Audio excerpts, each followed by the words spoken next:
Welcome to Gun News in 5 minutes or less. This is brought to you by the Gun News and Reviews channel.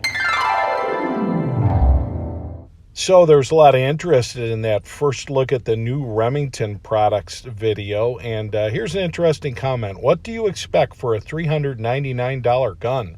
Compare them to other intro $399 guns on the market. Well, good advice. So I thought we'd go back to that exact same store, Shields in Minnesota, and compare them to some other ones that were $399 or less. And what you're looking at right now is a MOSSBERG 500 that retails for $369. And just at first glance, both at the stock fitment on that particular model and coming back to the Remington Express, which is actually costs more, you see we've got that big gap, and that was excused by a number of people, but not by me.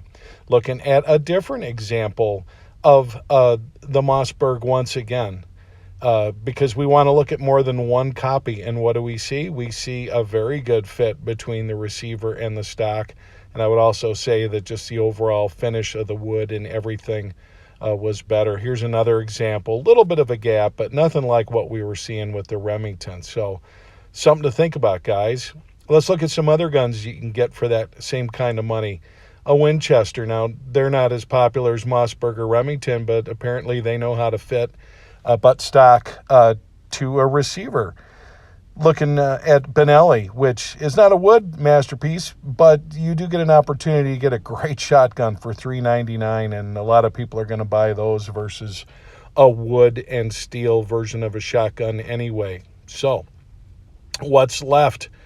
Here again, looking at another example of the MOSSBERG, and it's just a better looking affair from a finish standpoint.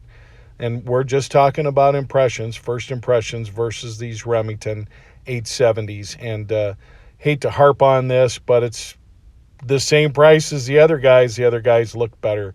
I will give a shout out. Here's a 870 Youth model that was made at the Ilion, New York plant. And apparently this just proves that they do know how to do this. They just didn't do it. So quality control issue, I guess. But in answer to your question, what do other $399 shotguns or less offer, and what should we expect? I would expect what I just showed you.